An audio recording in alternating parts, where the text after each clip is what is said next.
Namaskar Bondhura. Hi friends. Today we are going to continue to learn about words associated with the sense organs.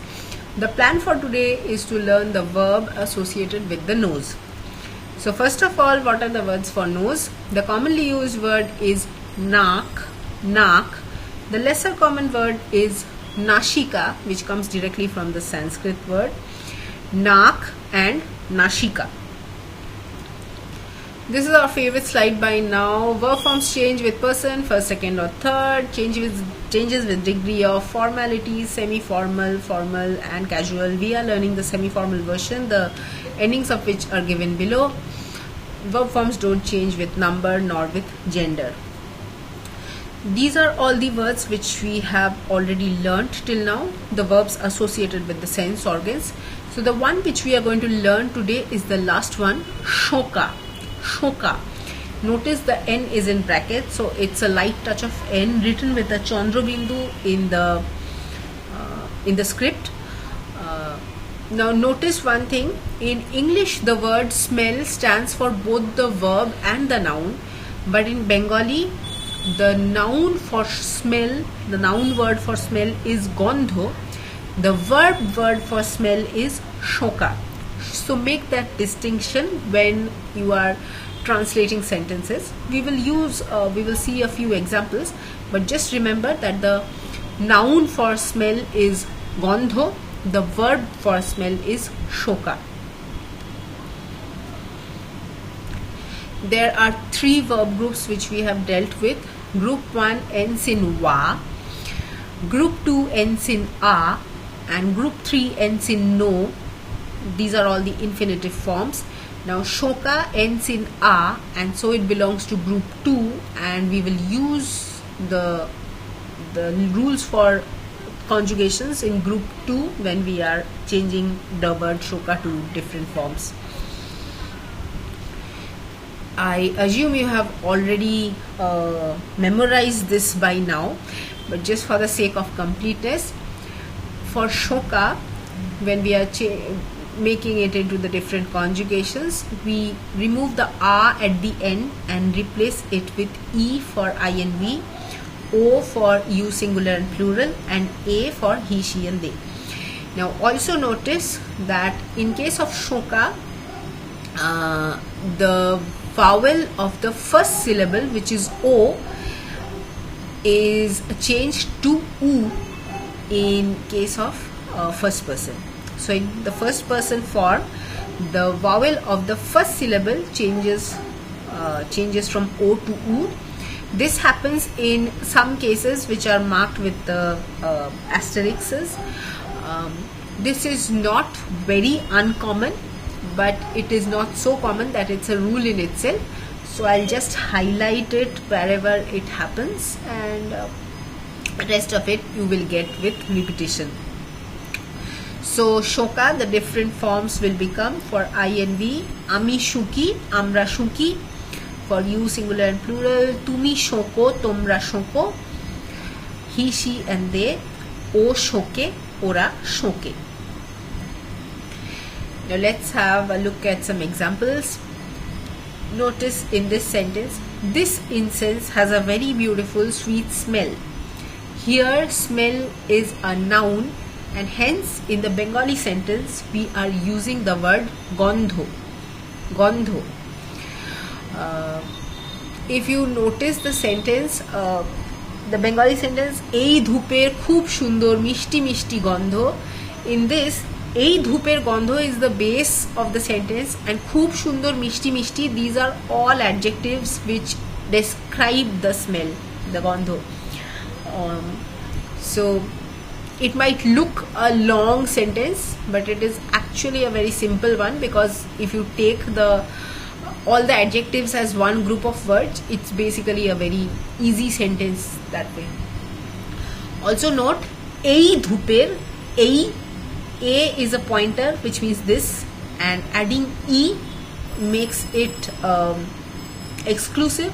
Like ei dhup means this incense. Like I'm not talking about incenses in general, I am talking of this incense in particular. So ei dhuper khub sundor mishti mishti gandho. This incense has a very beautiful sweet smell. Okay. Now we did learn quite a lot of words describing smells in our last lesson. Now we can also have a roundabout to it. Let me try to explain with an example. Surf থেকে কি রোজ গার্ডেনের গন্ধ বেরোবে? Surf থেকে কি রোজ গার্ডেনের গন্ধ বেরোবে? Now notice rose garden is a English word. We can also have the Bengali word for this, which is golab bagicha, but since we use this sentence as a joke in our house, so I have kept it to the original version. So rose gardener gandho, the smell of rose garden, we can kind of describe it with words like sweet or beautiful or nice, or pleasing or relaxing, things like that. We can use words for to describe the smell of a rose garden. But instead of that, if the audience knows what the smell is actually about, we can just skip that and refer to the rose garden as the holder of that smell, and the person who is listening to the sentence will understand that what we are talking about, because we are simply referring to the origin of the smell. So rose gardener's gandho means the smell of the rose garden, and if I, the person who is speaking, and you, the person who is listening, both share the tacit knowledge of what that smell is, then we have a common understanding, and then you need not describe it with adjectives per se. You can use this construct in a sentence as well. So this sentence which says Surf থেকে কি রোজ গার্ডেনের গন্ধ বেরোবে, Surf is a detergent in India. It's a detergent brand. So if both of us know what is the smell of that detergent, and if both of us also know what is the smell of the rose garden, then we can just compare those two smells without actually describing them. So this is also a possible construct. This is also a way you can describe about smells. Now going on to today's lessons, let's have a look at this sentence. I smell old books. Here smell is a verb. So notice in the Bengali sentence we are using shuki, which is a form of shoka. Ami purono boiyer gandho shuki. As a sentence, this is pretty straightforward because it's subject object verb. You can also have similar kind of constructs with other persons, even in a sentence. Tumi notun boiyer gandho shoko. Tumi notun boiyer gandho shoko. Again, subject object verb, pretty straightforward in the sentence case itself as well. But again, notice the smell in the English sentence is a verb, and hence in the Bengali sentence when you are translating it, you are translating it to shoko, which is a form of the verb shoka.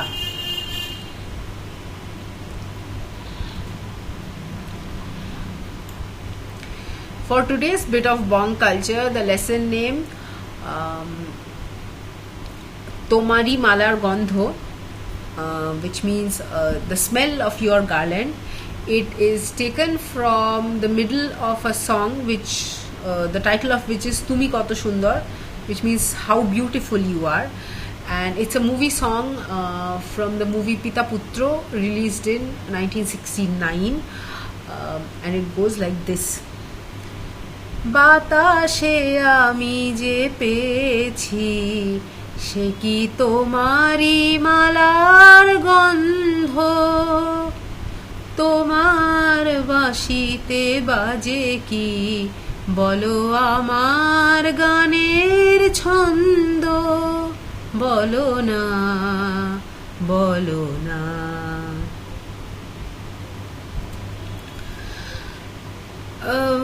We already did a good amount of recap today, so the only thing you need to remember is the new word shoka, which is getting added to group 2. Of course, always keep in your mind the conjugation rules for the 3 groups, and once you are able to place the verb in a group, you know what are the rules to follow. Of course, context matters, and inflections give you some additional information about the sentence.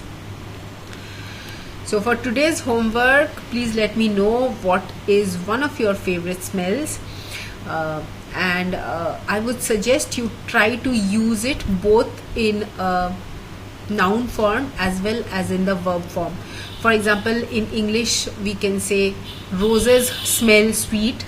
Here the smell is a verb, and also the smell of roses is sweet, where smell is a noun. So just pick one of your favorite smell and use descriptive words and try to put it in both noun form and verb form. This is the word list for today. Come back and have a look whenever you need to. That's it for today. সবাই ভালো থেকো, আবার দেখা হবে. Everyone stay well. We will meet again soon.